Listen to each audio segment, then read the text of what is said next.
to the sea. Moving away, can't you see? We'll drink honey by the ocean, it's our favorite potion. Come on baby, let me tell you one time that our days will never end, yeah. No, our days will never end, yeah. No. Come on baby, let me tell you one time that our fire got a love between you, never break apart. And we moving away to the sea. Moving away, can't you see? There won't be one more time, so we gonna do this tonight. There won't be one more time, so we gonna do this tonight. There won't be one more time, so we gonna do this tonight.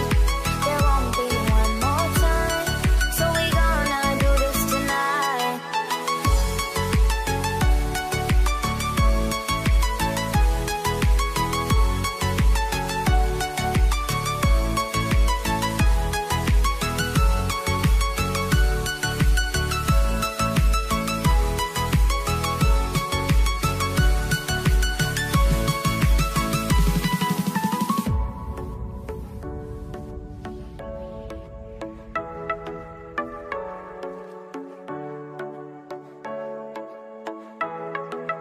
Get off your seat, clap your hands to the beat, grab your champagne glass tonight. We toast to freedom in the Caribbean, yeah.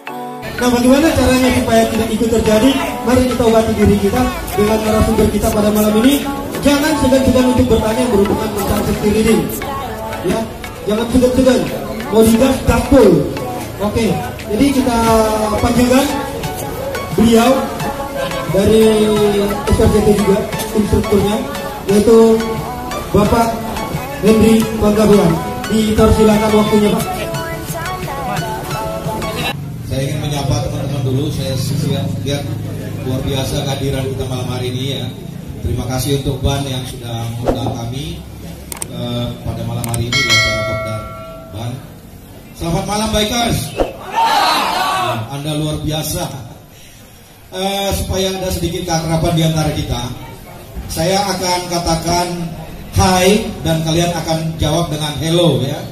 Dan ketika saya bilang hello, kalian jawab hai. Hello, hello, hai, hai, oke? Okay? Hai. Hello. Hai. Hello, hello, hai. Hai, hai, hello dong. Salah. Kita ulang. Hai, hai, hello. Hai, hai, hai. Oh, baik, terima kasih interaksinya. Apa itu safety riding? Safety riding sebenarnya sesuatu yang sangat dekat dengan keseharian kita, ya. Keselamatan berlalu lintas. Kita sebagai bikers adalah pengguna jalan, pengendara, di mana kita setiap hari berada di jalan raya, ya. Jadi keselamatan berlalu lintas itu berlaku untuk kita, gitu. Keselamatan berlalu lintas adalah suatu konsep berpikir, ya. Jadi kadang orang kalau ditanya apa itu safety riding, apa itu keselamatan berlalu lintas, kebanyakan ya yang saya tanya mereka akan jawab punya SIM gitu, pakai helm gitu ya kan, kaca spion 2 gitu. Tapi jauh lebih penting daripada itu, kami ingin ingatkan kepada teman-teman semua adalah membangun satu konsep berpikir bagaimana kita menempatkan diri kita selalu di posisi yang aman, ya. Dalam berkendara, sebelum kita turun ke jalan itu tentu pertama fisik kita sendiri harus sehat. Setelah fisik yang sehat, kemudian kendaraannya juga kendaraan yang sehat, ya. Kendaraan yang sehat itu yang seperti apa? Yang masih standar lah, ya. Kalaupun ada penambahan boleh, tapi kalau pengurangan sebaiknya jangan, ya. Jangan mengurangi panel indikator, ya. Jangan mengurangi kaca spion, jangan mengurangi lampu tangan. Itu saran, ya. Kemudian kita berkendara, kita boleh ngebut, boleh pelan, situasional lah, tergantung kondisi jalan. Tapi bagaimana agar kita selalu pada titik aman? Tadi Bang Frans bilang dia masih punya kebiasaan menerobos lampu merah. Itu contohnya, ya. Kalau kita menerobos lampu merah itu artinya kita sedang menempatkan titik diri kita pada titik bahaya, ya. Jadi konsepnya adalah bagaimana agar kita selalu berada pada titik yang aman, itulah safety riding. Ya. Demikian Mbak Jihan. Pada saya itu kelelahan. Kelelahan dalam berkendara itu sangat fatal bagi saya.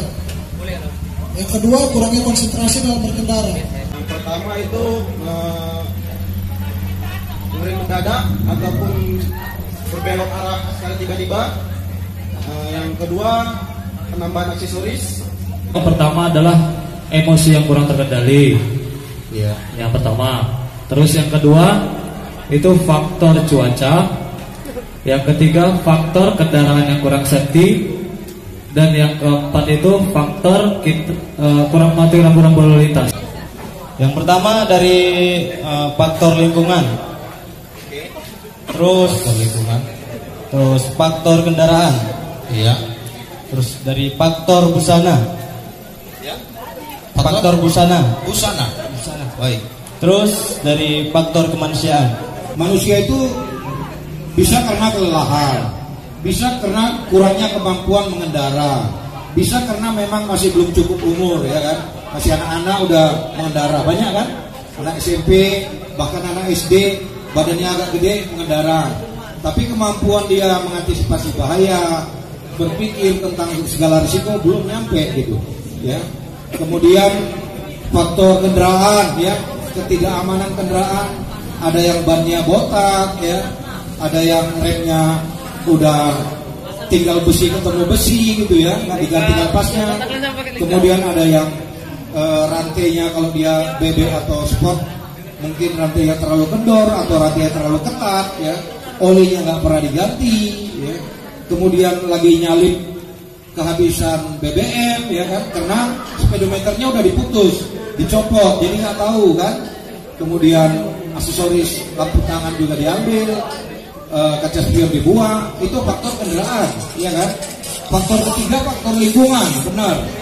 Faktor lingkungan itu adalah kondisi kepadatan lalu lintasnya, kesemrautannya, pola orang berkendara di kota itu, ya kan? Kondisi jalannya, ada yang rusak, ada aspal yang licin, ada aspal yang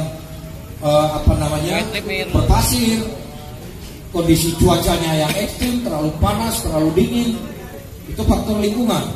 Yang keempat tadi faktor busana, ya, jadi semuanya benar. Faktor busana kita sering menjumpai ibu-ibu, ini kebanyakan terjadi ibu-ibu pakai busana yang terlalu panjang, kemudian naik sepeda motor sebagai boncengers gitu ya, baik itu BB atau itu kendaraan sport. Nah itu pakaiannya itu menjuntai-juntai sedemikian rupa, kena angin, akhirnya masuk ke kir, terlilit, orangnya jatuh. Ada juga mantel ketika hujan, ya.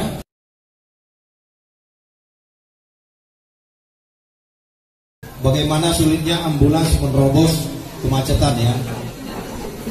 Iya, yang baru-baru ini viral juga yang kejadian dari Langkat mau menuju ke Medan, ya.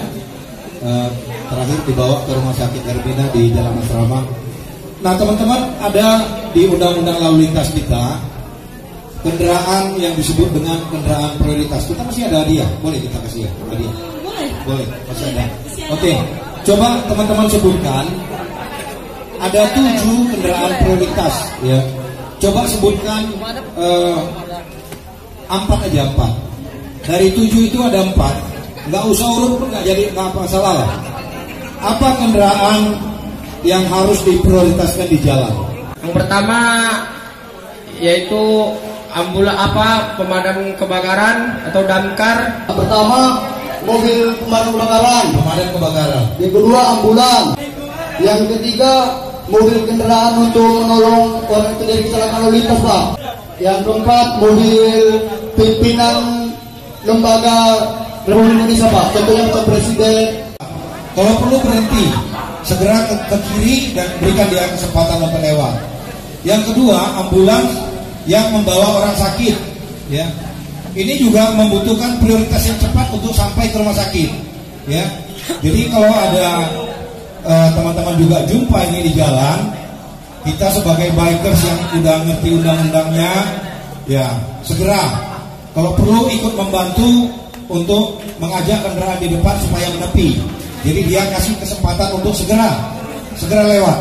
Dia diizinkan oleh undang-undang untuk menerobos lampu merah. Bahkan diizinkan oleh undang-undang untuk mengambil jalur kanan. Apapun yang dia pikir terbaik untuk bisa cepat sampai, dia boleh. Pasal 134 Undang-Undang Lalu Lintas nomor 22 tahun 2009. Jelas itu disebut. Kendaraan prioritas itu ada 7 disebutkan tadi ya. Yang tadi ini baru mau saya sampaikan diinterupsi. Nah itu harus diberi kesempatan. Jadi polisinya salah. Tidak ada alasan untuk menyetop itu. Apalagi di-stop karena melewatkan kendaraan biasa yang nggak ada kepentingan ya. Itu salah. Jadi itu tadi yang kedua. Yang ketiga adalah kendaraan yang menjemput orang dalam kecelakaan. Ya ambulans juga sebenarnya ya. Atau kendaraan jasa harja biasanya ya. Tapi lebih sering itu juga ambulans yang dijemput. Yang keempat adalah kendaraan lembaga kenegaraan ya. Benar tadi itu.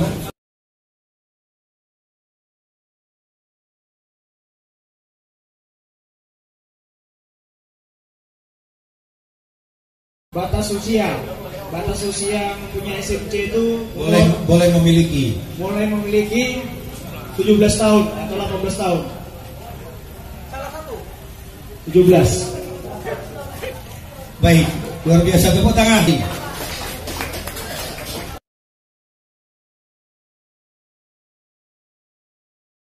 Ada yang ingin ditanyakan? Untuk 1-2 pertanyaan saya masih bersedia. Namun sebelum saya akhiri, saya menyampaikan selaku Ketua SRCT, Safety Riding Cleaning and Training, kami sangat welcome, kami sangat mengundang jika teman-teman tertarik untuk bergabung. SRCT adalah sebuah organisasi kepedulian untuk menyuarakan tentang keselamatan berlalu lintas. Jadi member kita adalah perorangan, ya. Kalau klubnya tidak melarang, siapapun boleh masuk, siapapun boleh bergabung. 1 orang, 2 orang dari klub itu atau 1 klub itu sekalian boleh juga. Dan di kita ada pelatihan, ada penyuluhan kepada member kita sendiri, ya. Nanti member kita yang kita anggap lulus menerima pelatihan, dia akan mendapatkan PIK relawan seperti ini, ya. Kita berterima kita betul. Dan ada satu hal lagi yang perlu saya sampaikan. Kebetulan saya juga dibuat SRCT buat teman-teman yang ingin kita kan saja datang ke sini. Ini juga salah satu bentuk kita bisa kita sharing tentang sosiologi dan insya Allah dalam waktu dekat SRCT akan mengeluarkan buku yang akan tebal-tebal itu adalah sebuah program yang namanya sosiologi. Jadi bagi teman-teman juga yang mau nanti bisa koordinasi dengan saya. Oke, terima kasih buat semuanya. Mari kita foto bareng ya. Oh, kita aja.